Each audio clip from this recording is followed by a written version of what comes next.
Hey everyone, welcome to another episode of Black USA Crypto News. We made it through another week. Hope you're doing well. We're here live, and you got to check out all of the amazing content here on Black USA News. We're streaming 7 days a week with so many great hosts and guests on so many shows in the mornings and in the evenings. So, gotta give hats off to Donnie Glover, someone who I have had a chance to really correspond with. Before all of this is Carla Nelson Chambers. So she's got a great show on during the week. Check it out. I am seeing Michael Haney chiming in. How you doing, Mr. Haney, sir? Thanks for joining us this afternoon, evening, or really whatever time you're checking this out. I would encourage you guys to check out the archives. Like I said, there's so much content. Check out Michael Haney's show, which is 60 Minutes in Black every Sunday evening. Hope I got it right there for you, Mr. Haney. I can't wait to talk to you very soon here. And anybody else with comments, feel free to chime in. Like I said, we're live here on Black USA Crypto News. And that being the case, it is important for you guys to know that I have written a book called DeFi for the Diaspora, and I'm going to put it here on the crawler so you can check it out when you get a chance, or hopefully like to think you can. Regardless, at some point, I'm going to put it up there, and just want to make sure, get shouts out once again to Mr. Michael Haney.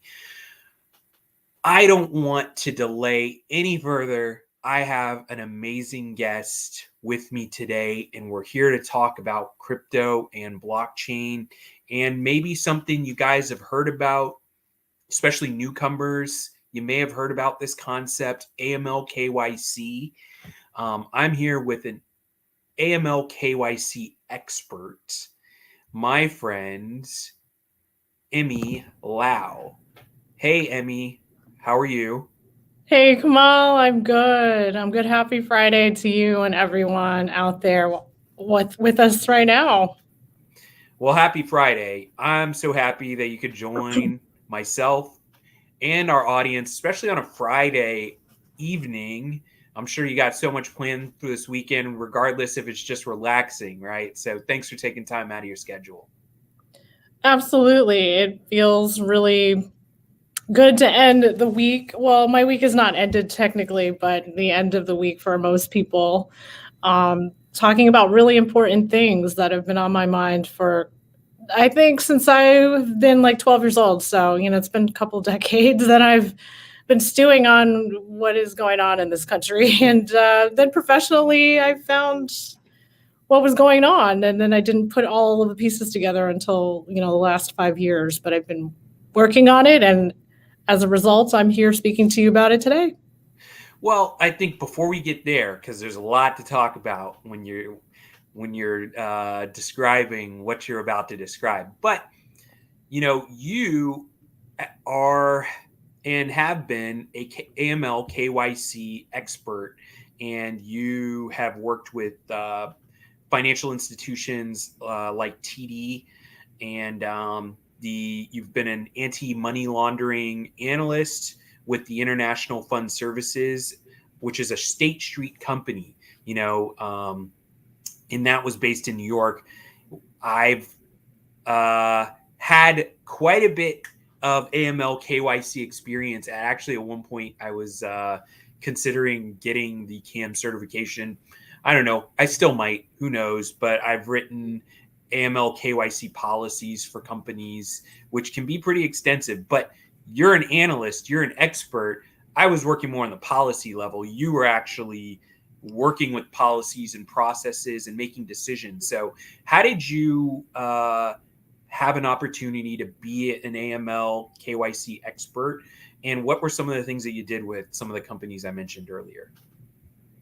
Right. So at a younger age, I was recruited by a staffing agency for an operations role at LPL Financial, and I proved myself in that capacity. So they switched me over to a vacancy in the AML department, and that's how I got to know all of the secret back-end processes that go on behind people's backs and the amount of data that we have to sift through in order to make decisions on whether or not this person or organization can open and maintain an account with LPL Financial, which is a broker dealer for many other companies. So yeah, they're on the back end of the money transactions and settlements.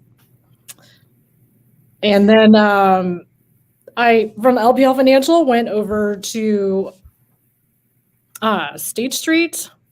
Oh no, TD Bank, then TD Bank over to State Street. So these contracts were also reflective of the fact that these companies did not want to hire permanent AML KYC analysts because AML KYC is very profit draining, and it does not produce, doesn't bring any profit in. It actually is, it actually can take out a lot of money. For example, JP Morgan Chase kept Bernie Madoff on the books for 2 years longer than they should have because Bernie Madoff was bringing in a lot of money. And in that regard, that's very corrupt. And they did get slapped with a lot of fines, but that is an example of AML KYC failing. Or perhaps that there were red flags with regard to Bernie Madoff, but the other department that was making all this money didn't want to do anything about it because there was so much money on the table with regard to that account.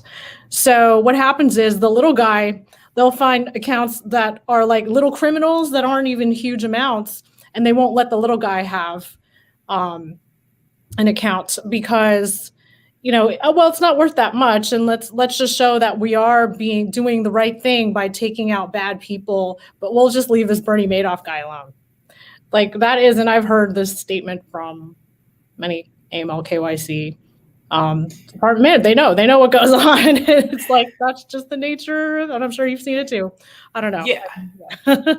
I think to speak to what you said, AML KYC is a compliance operation. It's a compliance function within financial institutions to verify customers who say they are, or who are, to verify that customers are who they say they are, right? Yes. And like you said, that is cost intensive. That's not revenue generating.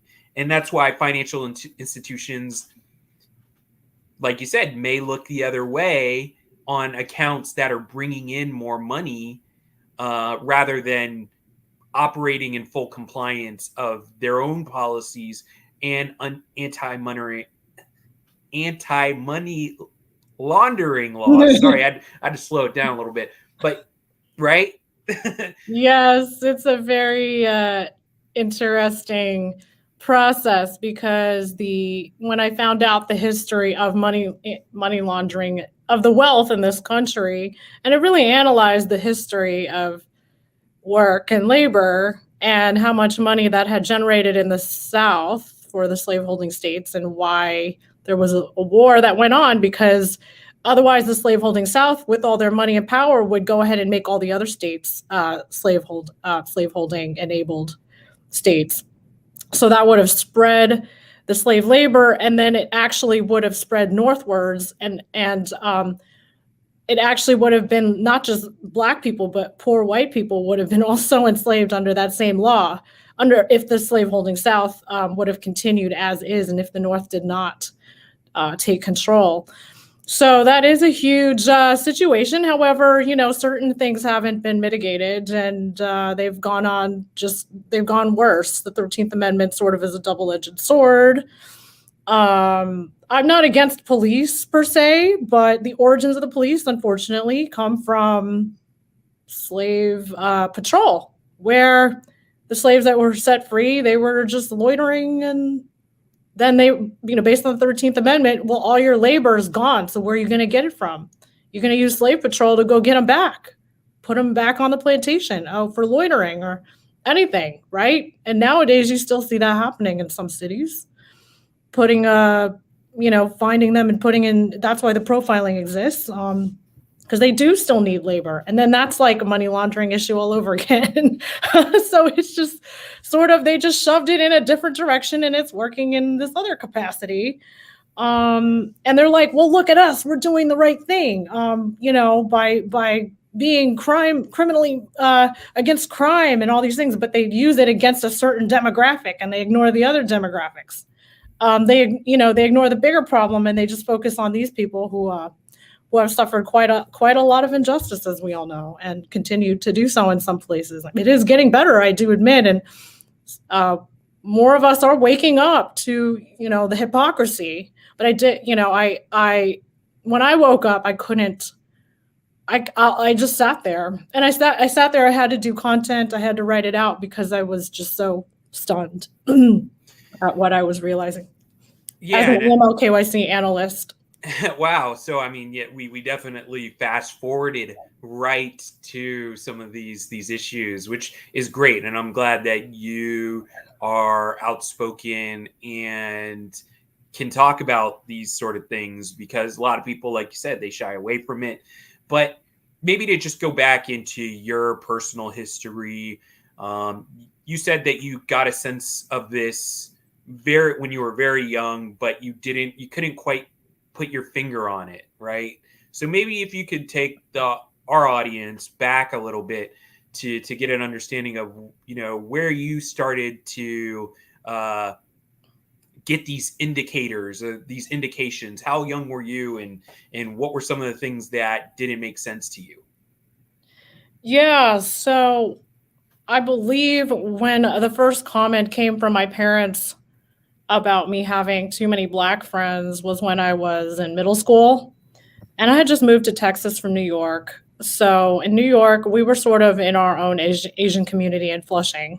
Then all of a sudden we moved to Texas, and there, in the neighborhood that I was in, or in the area I was in, there weren't many Asians. So I ended up making friends with whoever was around that wanted to be friends with me, and happened to be Black people or mixed race, And my parents were concerned, and they said, why don't you have any, and no offense to white people, it's just that this is how some Asians are raised. And, Asian parents, they are more biased to one race over the other. And this is not about causing division. This is just this ideological thing that runs through this country about that has brainwashed everyone into thinking, not everyone, but most people of a certain generation, because now we're waking up, that a certain group of people are a certain way and they're not good to hang out with or be associated with. And another group of people are a certain way and they're better than this other group of people. I mean, and you all know what the term is. The initials are WS. I'm not going to say it, but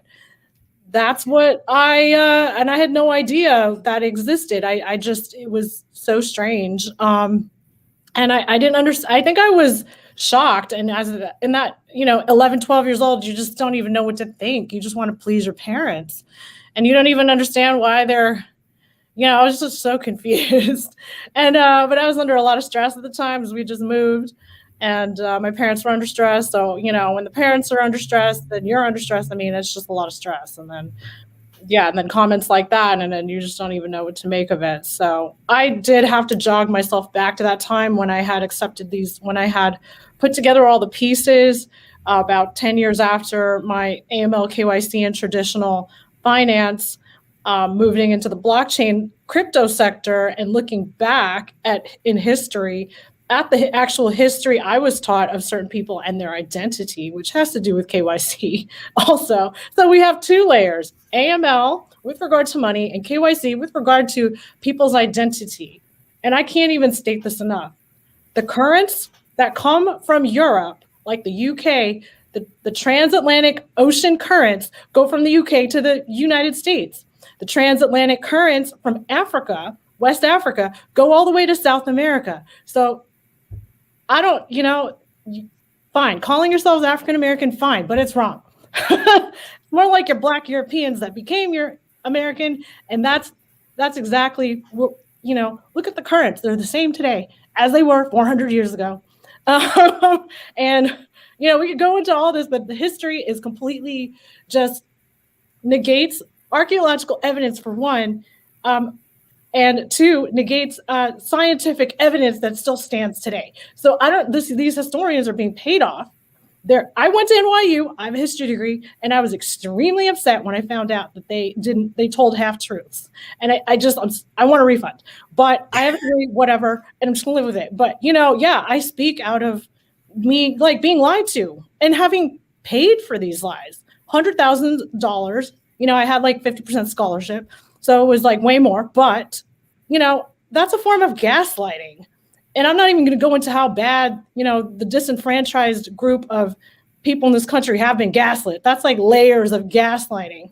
I'm just talking about myself and how I've been gaslighted, and I'm upset. So, I can imagine, like, for this group of people that have been wronged over and over and over again, and you go over some of that in your book, DeFi for the Diaspora, and now the rest of us who are in that other group that aren't disenfranchised, we're feeling it too, but it's still like nothing in comparison to the amount of years, and it's like ingrained in this other group. So this karma is now starting to get felt, and we all need to do something about it. It is now time to stand up and do something about it and say something. And I'm so glad this is finally coming out, because I believe everything is going to get called out. The media, the education system, from K through 12, including the universities, and all these historians that have been paid to do paper genocide. For example, Black Indians, they were reassigned as coming from Africa. They didn't come from Africa, they were already here. And they did that in order to deny them reparations. That's a money laundering problem. When there's no justice, there's a money laundering problem. That's a crime. Money that is owed to certain people, then is not paid. That's stolen funds. And so all of that money is now in circulation in the economy today. It's throughout the entire world. And it's a problem. It's causing problems. There's the energy of injustice attached to that money. And that's what concerns me as an AML KYC analyst, is I see the identity side of it. I see the money laundering side of it, and it's a mess. Both of those two things have affected the financial prosperity of Black Americans, from a long time already. And I won't go too deep into history. I'll just stick with this country. But, it's astounding to me. When you look at a dollar bill, all those symbols of wealth come from Northeast Africa, Egypt, the pyramid.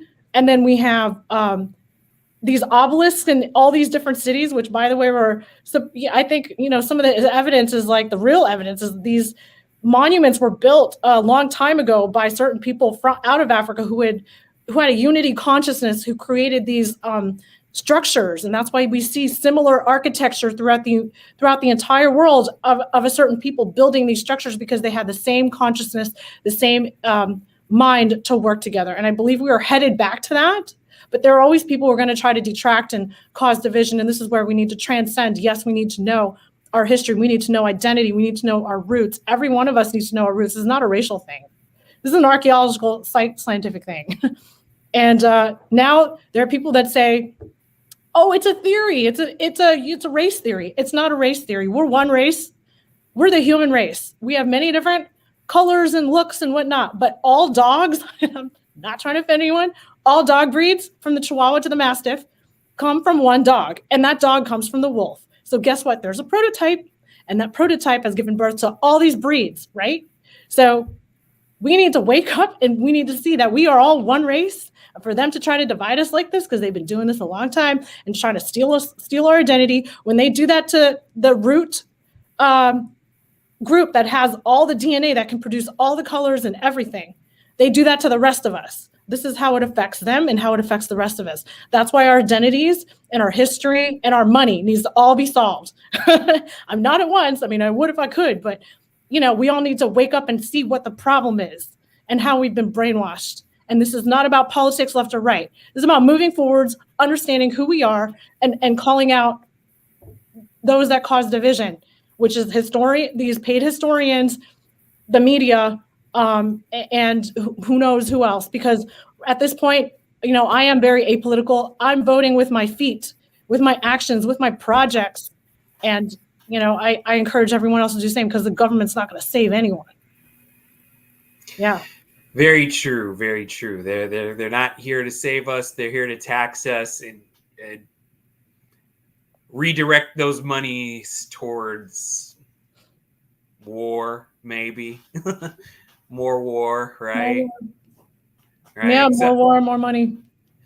Yeah. Well,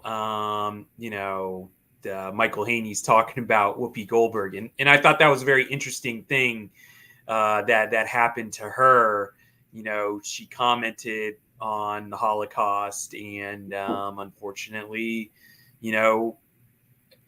it seemed like she was making a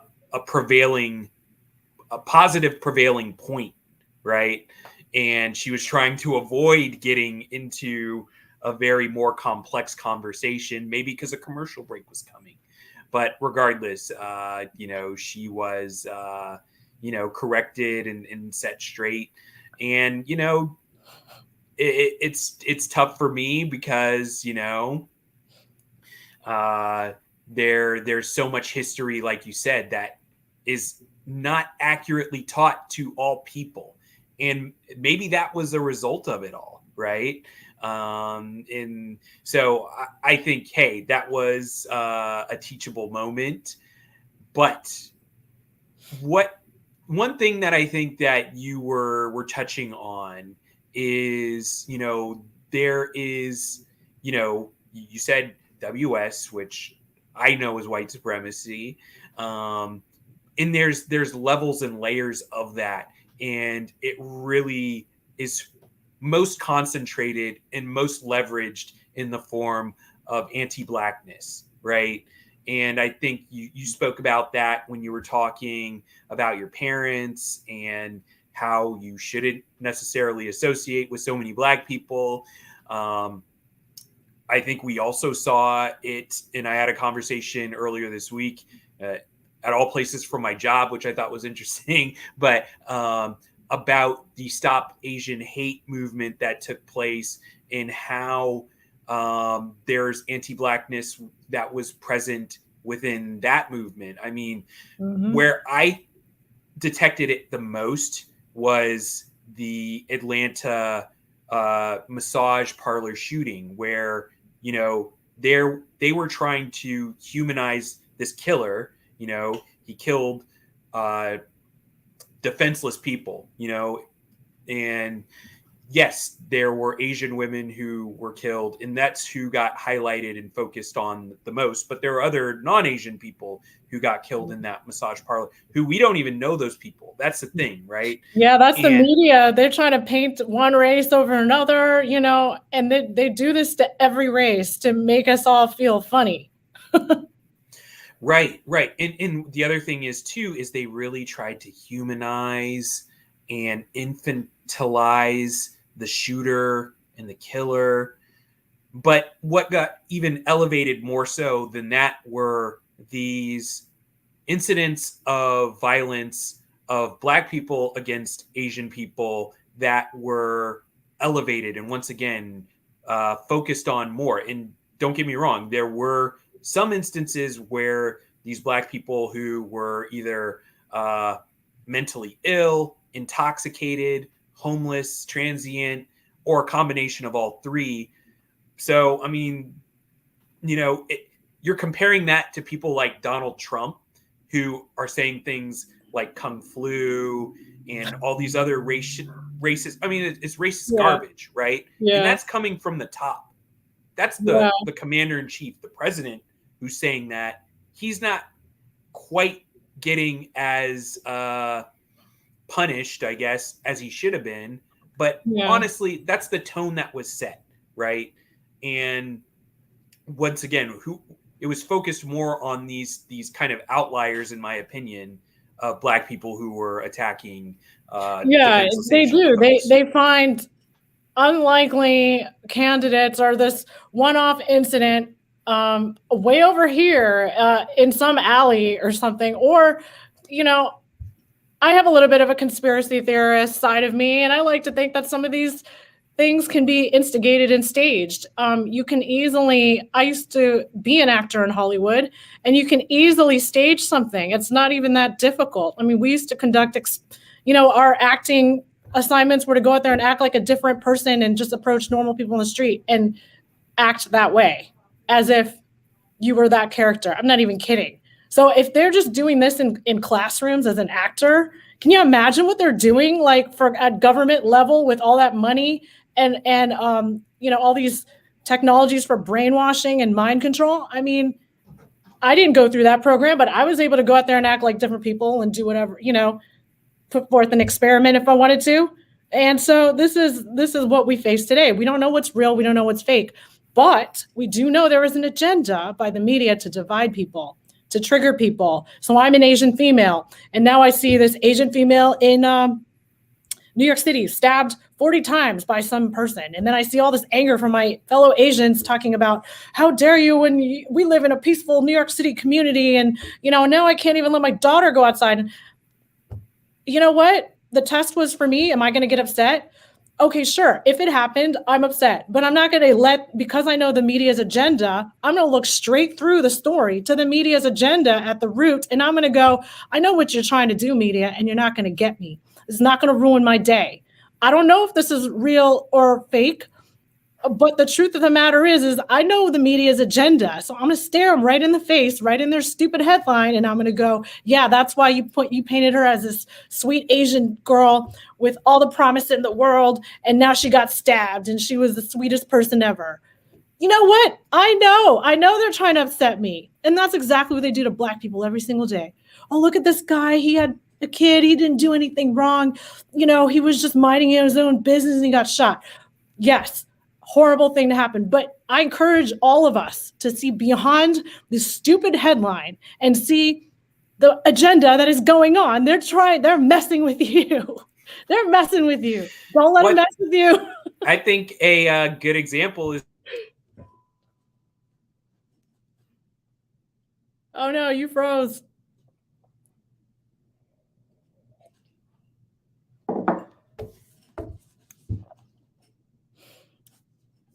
I hope we're buffering or something. Maybe I should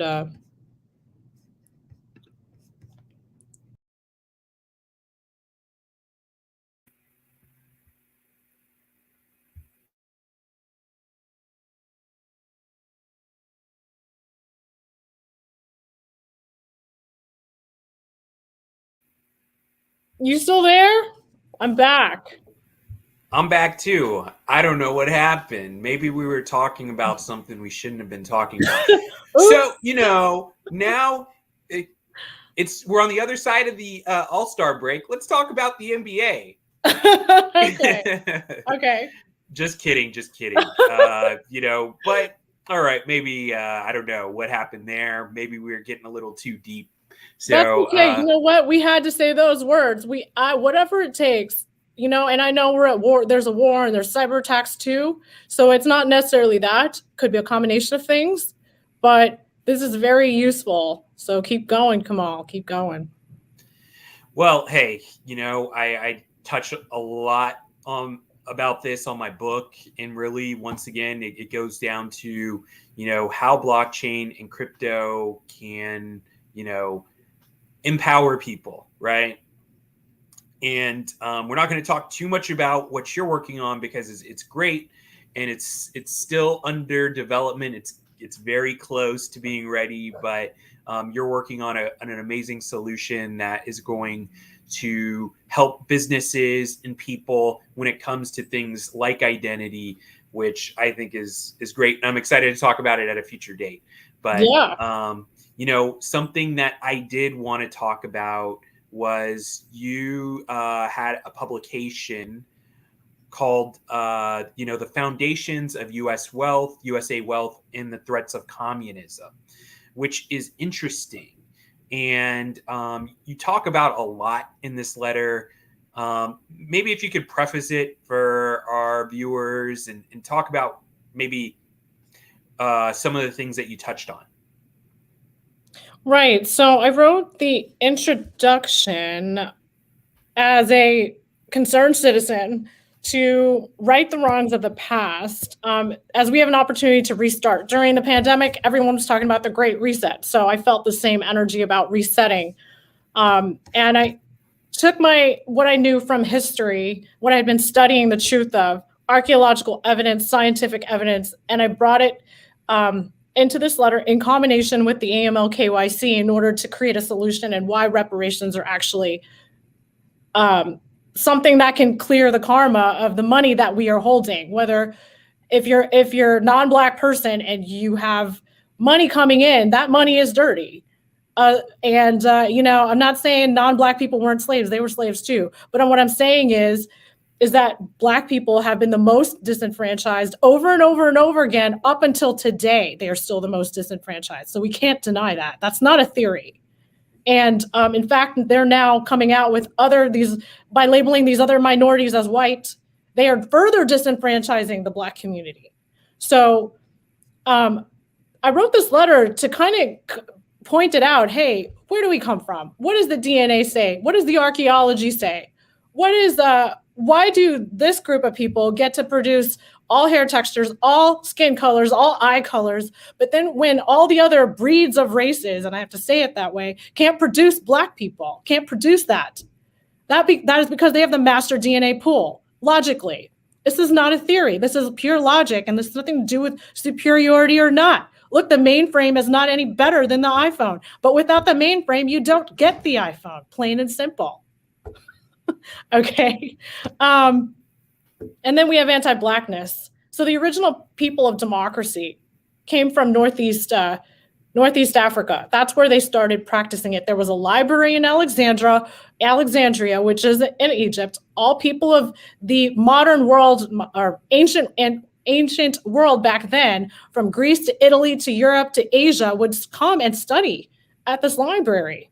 And so that's where, it's close to the pyramids, it's close to the Sphinx. And there was also a huge civilization at the time. And even science says that now science isn't always correct, but I'm just stating here, archaeological science is usually, they have the carbon dating, they have, they can see what went on. It wasn't always a desert, right? So they saw that there were lakes there. It was very lush and green. The Nile really brought a lot of life there, and now it's a desert. So there's things underneath the sand that we don't know about. And so this anti-Blackness is very harmful to everyone DNA-wise, because now you're just self-sabotaging yourself if you're anti-Black, because that's, like I said, the prototype of the dog comes from the wolf. That is the prototype. And if you disrespect the wolf and you say, get rid of all wolves, like you're totally like destroying the mainframe computer. Okay, I'm speaking in analogies here. So you're destroying yourself. And then we have communism, which didn't come from Africa. It came from Germany. Now, Germany was at one time majority Black people as well. Even Benjamin Franklin said the whole of Europe is all Black people. And he was a legit white guy. He said that. You can look it up. He bemoaned it. Because whites were a minority, okay, in Europe. So, but this guy, Karl Marx, there's photographs of him. He looks white to me, all right? He wasn't an African. He looks like a white guy.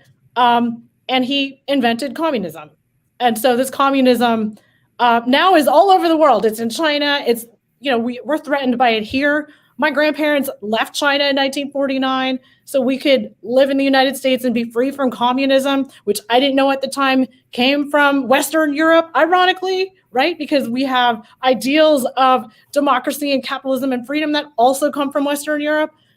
It's very ironic. So there's another paper that I came across that sort of ties into this paper about Germany, and how interesting it is. We have Protestantism, we have communism, both of which are corruptions of something underneath that actually had a lot of good, because when the Communist Manifesto was written, there were good ideals in there, but it got twisted And I'm not saying it's a good thing. I'm just saying that when you force and it's all based on an elite ruling everyone else, that's not true communism either. So I'm not demonizing those who practice communism on a voluntary basis. I know there's communities in Tennessee and these Christian communities that do that, and that's great. They do it voluntarily. Nobody tyrannizes them, and they live at peace fine. I'm talking about a completely different kind of communism that is coming out of China, that came from certain groups of elites that came from Germany. So that's what we're facing now, which is very, very scary. So I went into how this form of, back to Germany with their WS, right? That kind of supremacy, that came from there. Protestantism, communism, and WS. It came from there. And I'm sorry I have to bring this up, but Kaiser Permanente.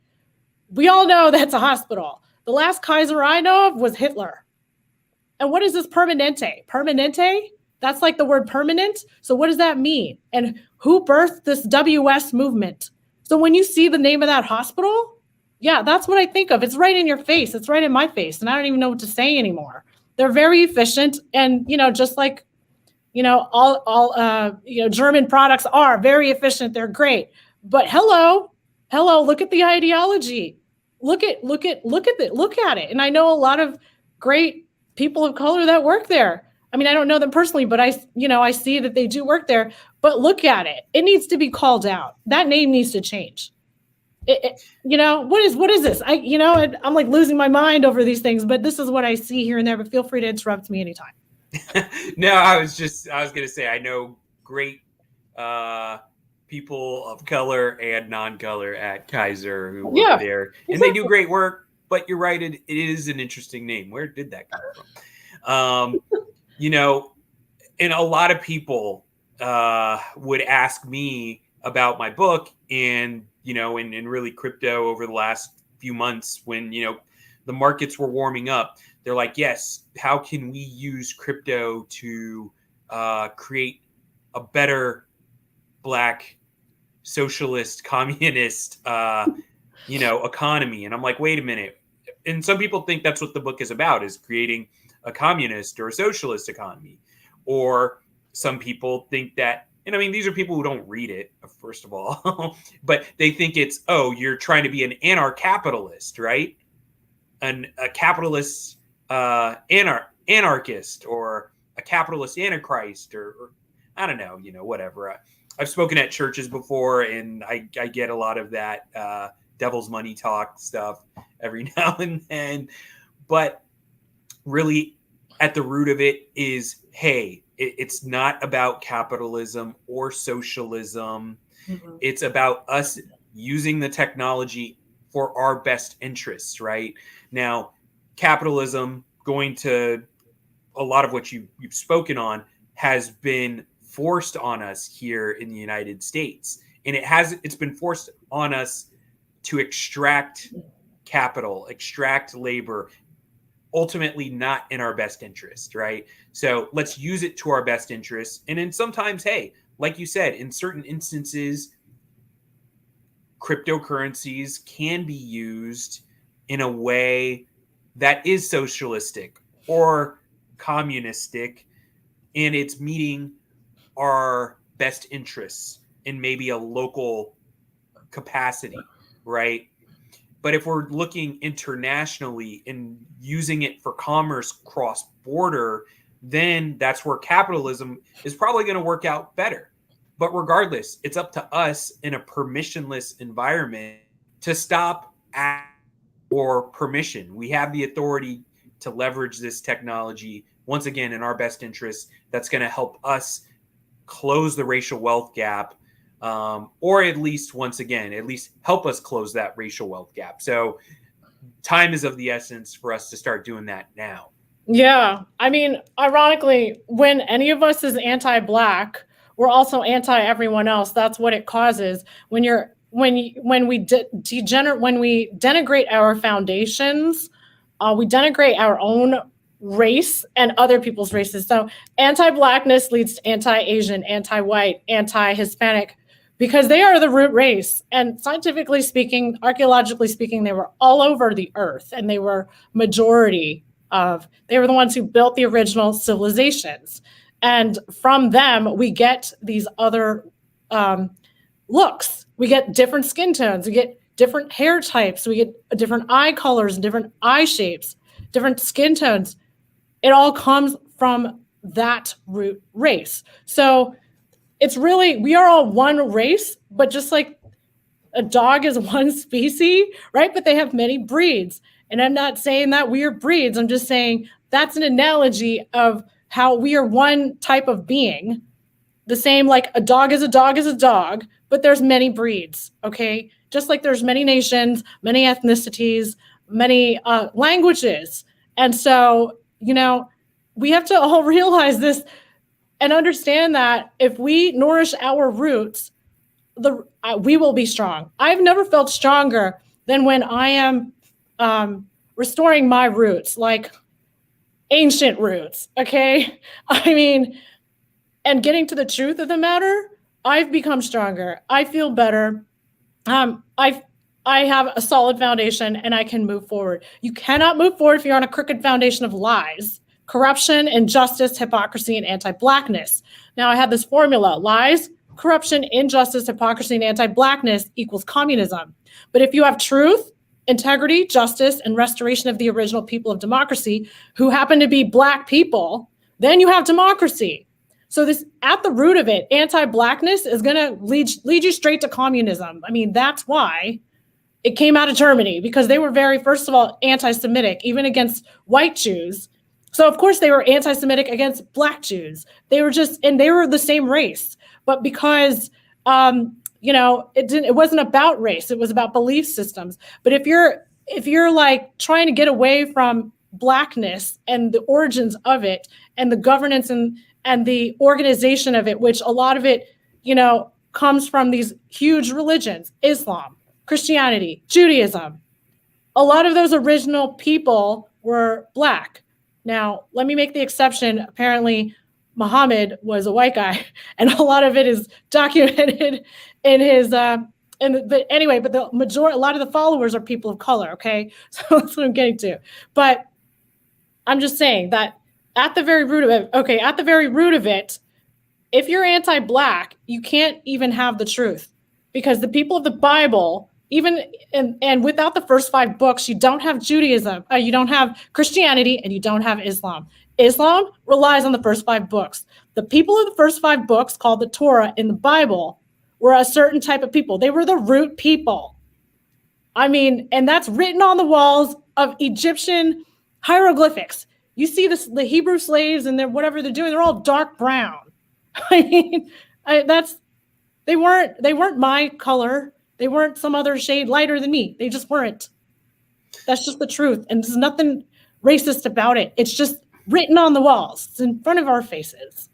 I mean, so right. Let's get past this and let's get to the truth, because we need our democracy. The point is democracy. It's not white supremacy, Black supremacy, Asian supremacy. It's freaking democracy. That's what this is about. Thank you. No, yeah, no problem. And I think, you know, democracy is under attack when, you know, people are trying to deflect people learning history, and once again deflecting to a course that's taught in law school, right, as an elective, right? So it's so remote to say, to blame critical race theory for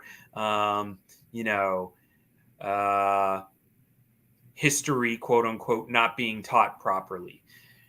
You know, I don't know. There's a lot there with that whole argument nowadays and what's going on with it.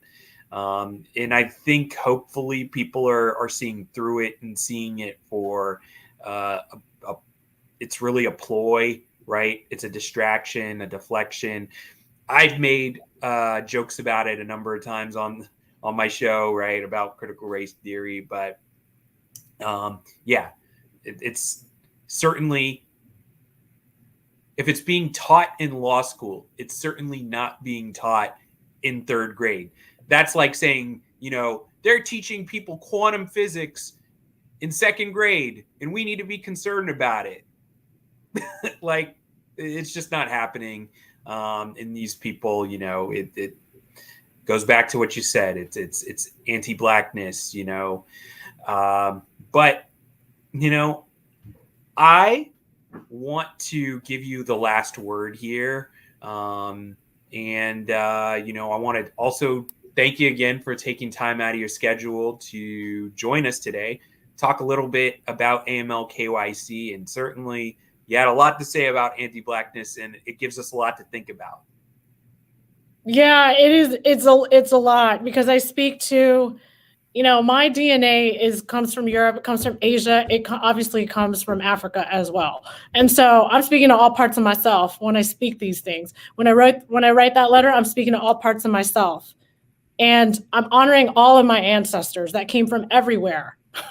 And it is about respect.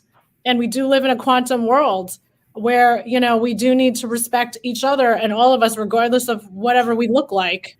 But if people are still having this bias towards this one group of people, which is obviously, even if they get rid of their personal bias, there's still government bias and redlining and all that other stuff that you talked about in your book.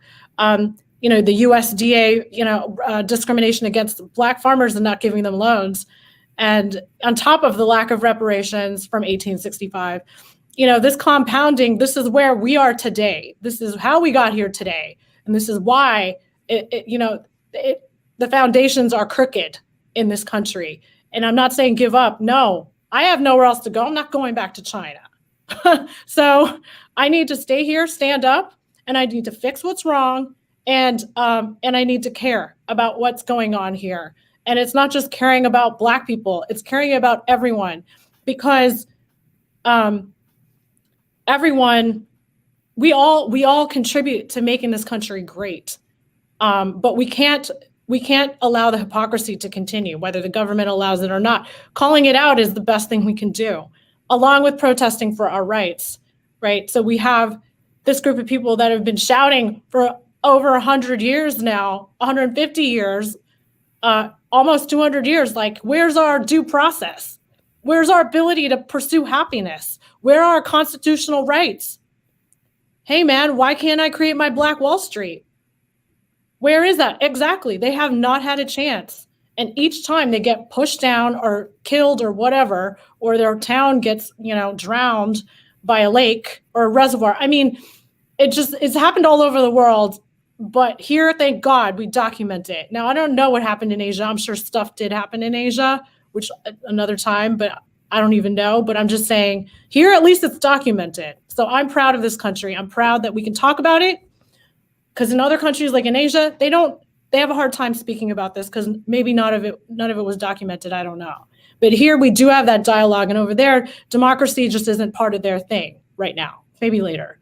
But the fact that we in America can lead this conversation about the disenfranchised root people that have lived all over the world, not just here, that is what I'm proud of. And we can preserve that. We can keep it going.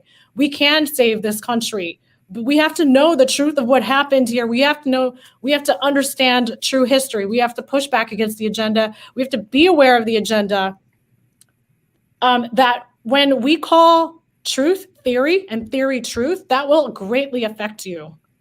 When you believe a lie to be true and truth to be lies, your whole world is going to be upside down. You're not going to know what's what. And by the way, imposter syndrome is at an all-time high. Guess where that comes from? Anti-Blackness. Because when people don't recognize where they come from, they don't know who the heck they are, and good luck. And I feel sorry for them. But there's the answer. I gave you guys the answer. Don't be anti-Black. You will get to know yourself, know your ancestors, know your origins, know where all your knowledge came from. Where was the first library? Where was the first, practice of voting in democracy? Northeast Africa. Both of those things. Library, knowledge, governance, medicine, all that stuff. All those books were taken and the library was burned down. Guess where those books went? Everywhere else. That's why there's nothing there. And now it's a desert. But we have to know where we came from, okay? That's the key to solving imposter syndrome. Well, hey, you said so much, and, I don't want to end things on, any sort of like a slogan or anything like that. No slogans. Because, I was just about to throw about 5 of them out there, but I'm not going to do that. Gosh, yeah, I think you are right. We just need to kind of get back to, getting to one truth. And, I would like to have you back at some point to talk about Web3 and, the project you're working on, as well as maybe the metaverse too. Yeah. I'd love to hear some of your thoughts on all those things. And I know they all tie in. So, Yeah. But I'm going to let you get to your weekend or get back to your weekend. Thanks so much for coming here and sharing your perspective with my audience. And, like I said, I'll let you have the very last word, maybe where people about. Oh, sorry. I thought I gave the last word, but what did you suggest? I didn't hear I would guess where people can find you, either Oh, on social media Right. or anything you'd like to share. Yeah. The way people can contact you. For sure. So I have an email address, emmy@fizeportal.com. When I tweet on Twitter, it's through my project's name @fize_portal. So you can follow my project on Twitter. I don't normally comment about anti-Blackness through my project just because it does, we are trying to get investment. These are all just my personal points of view, but I am the one that is leading the project. So when for example, after reading Kamal's book, I really learned so much about how to get this project, going where it's a safe haven for everyone, not just for one group of people. So where have these other group of people come from and how have they been burned? And how can we not repeat that through stability, right? Reduce volatility. Let's make this a safe place for everyone, including those who've been most disenfranchised, who happen to be those that are, that carry the origins of who we are. Okay, so that is where I'm going with my project, and I need that feedback. Otherwise, I get swept up into, other things that I don't, there's disconnection, right? It's not connected to the root consciousness. There is a root consciousness, and I need to stay connected to that. So I appreciate the involvement and the input, and I don't know what to say for the last word. There is no last word. Infinite love and gratitude to everyone. Thank you so much. That's my last word. There you go. I think that's the best way to do it. We're all operating in a space of love and gratitude, as we should. This has not been a discussion to, punch down on anyone or attack anyone. It's just, this is a perspective that's not commonly shared. So I'm glad we had a chance to do this evening on Black USA News, Black USA Crypto News.